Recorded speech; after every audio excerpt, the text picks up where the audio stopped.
올해 반도체 ETF 시장 분위기가 완전히 달라졌습니다. 솔직히 작년까지만 해도 국내 반도체 ETF에 대해 회의적인 사람들 정말 많았습니다. 결국 삼성전자 박스권 아니냐? 미국 엔비디아만 계속 오르는 거 아니냐? 국내 반도체는 너무 느리다. 이런 말이 정말 많았죠. 근데 올해 분위기가 완전히 뒤집혔습니다. 특히 SK하이닉스가 HBM 시장을 사실상 장악하다시피 하면서 상황이 달라졌습니다. AI 시대에서는 단순 CPU나 GPU만 중요한 게 아니라 고대역폭 메모리 HBM가 필수라는 게 시장에 확실히 각인되기 시작했거든요. 그리고 그 수의 중심에 한국 메모리 반도체 기업들이 들어가기 시작했습니다. TIGR 반도체 TOP 10레버리지가 폭발한 이유. 이번 ETF가 미친듯이 올라간 이유는 사실 굉장히 단순합니다. 시장이 지금 딱 이 흐름에 베팅하고 있기 때문입니다. AI 시대 핵심은 결국 메모리 반도체다. 예전 AI 시장은 엔비디아 GPU 혼자 다 먹는 느낌이었다면 이제는 HBM 없이는 AI 서버 자체가 성립이 안 되는 분위기로 바뀌고 있습니다.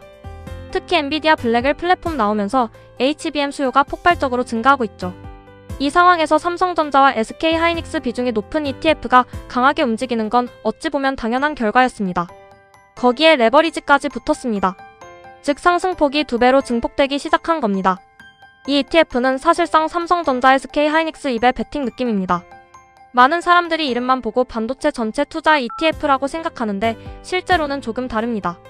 TIGR 반도체 TOP 10레버리지는 구조상 삼성전자와 SK하이닉스 비중이 굉장히 큽니다. 즉 사실상 한국 메모리 반도체 대장주에 집중 투자하는 성격이 강합니다. 그래서 특징도 굉장히 명확합니다. 삼성전자와 SK하이닉스가 강하게 오르면 ETF 수익률도 폭발합니다. 반대로 두 종목이 흔들리면 ETF도 엄청 흔들립니다. 특히 레버리지 상품이라 변동성이 일반 ETF보다 훨씬 큽니다. 하루 움직임 자체가 무서울 정도로 커질 때도 많습니다. 개인적으로 느낀 건 사람들이 이제 반도체를 다르게 보기 시작했다는 점입니다. 예전 반도체 사이클은 보통 이런 느낌이었습니다. 업황 좋다. 메모리 가격 오른다. 몇 분기 좋다가 다시 꺾인다.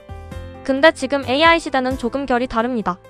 왜냐하면 AI 데이터 센터 증설 자체가 장기 구조적 흐름이 되어가고 있기 때문입니다.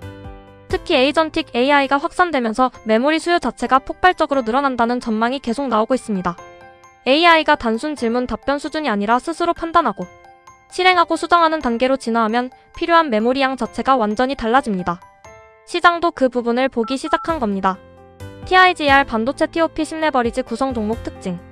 이 ETF 핵심은 이름 그대로 국내 반도체 TOP 10입니다. 대표적으로 이런 기업들이 들어갑니다. 삼성전자, SK하이닉스, 한미반도체, 리노공업, HPSP, 이오테크닉스, ISG, 원익 IPS, 주성엔지니어링, 하나마이크론. 근데 실제 영향력은 삼성전자와 SK하이닉스가 압도적입니다.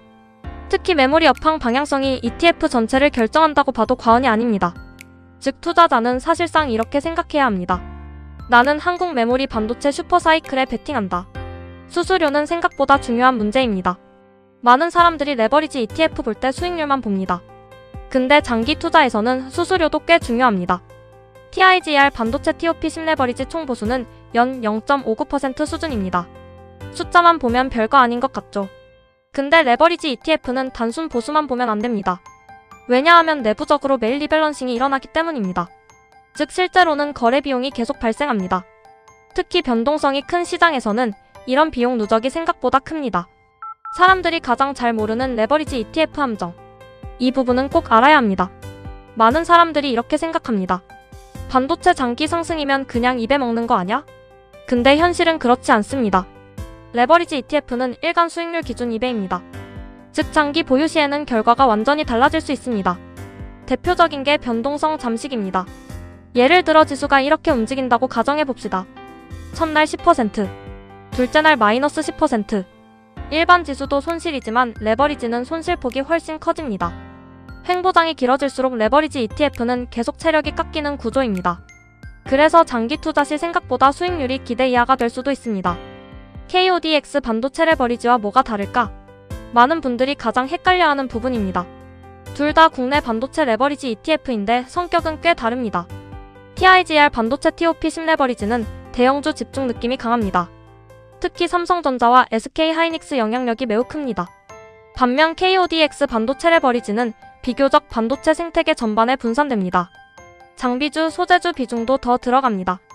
즉 시장이 대형 메모리 중심으로 폭발하면 TIGR 쪽 탄력이 더 강할 수 있습니다. 반대로 중소형 장비주 랠리가 나오면 KODX 쪽이 유리할 수도 있습니다. 미국 반도체 ETF와 비교하면 또 느낌이 다릅니다. 요즘 미국 필라델피아 반도체 ETF도 엄청 인기죠. 특히 엔비디아 비중 때문에 미국 반도체 ETF 수익률도 강력합니다. 근데 미국 반도체 ETF는 성격이 조금 다릅니다. 미국은 팹리스와 GPU 중심입니다. 엔비디아, AMD, 브로드컴, 퀄컴 이런 기업들이 핵심입니다. 반면 한국은 메모리 중심입니다. 즉 투자자는 사실상 AI 생태계 어느 부분에 베팅할지 선택하는 느낌입니다. 미국 ETF AI 두뇌, 한국 ETF AI 메모리 인프라 이렇게 생각하면 이해가 쉽습니다.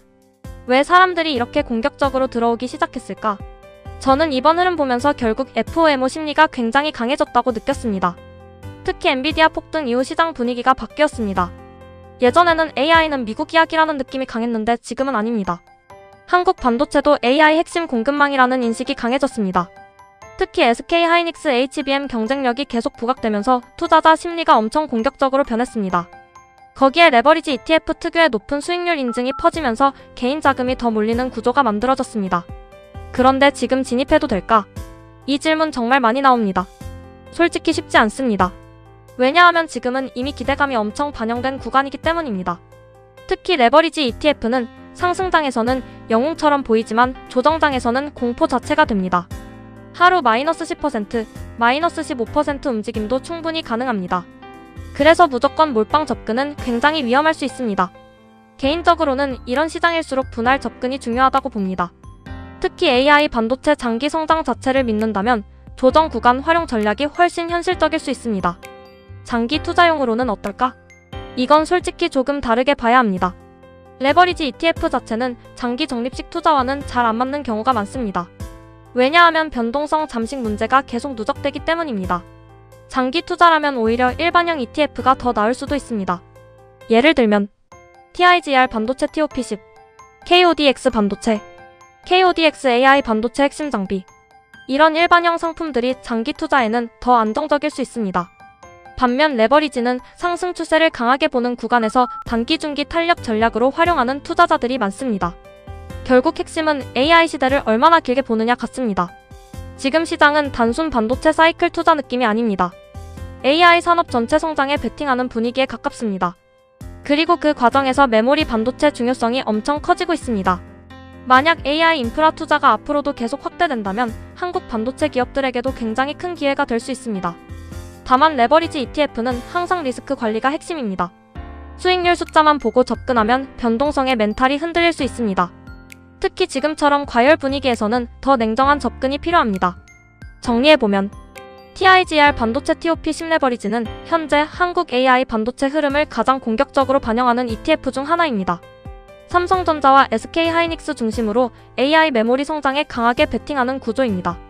상승장에서는 엄청난 탄력을 보여줄 수 있지만 반대로 변동성도 매우 큽니다. 특히 장기 투자에서는 변동성 잠식과 비용 문제를 반드시 고려해야 합니다. 결국 중요한 건 본인 투자 성향입니다.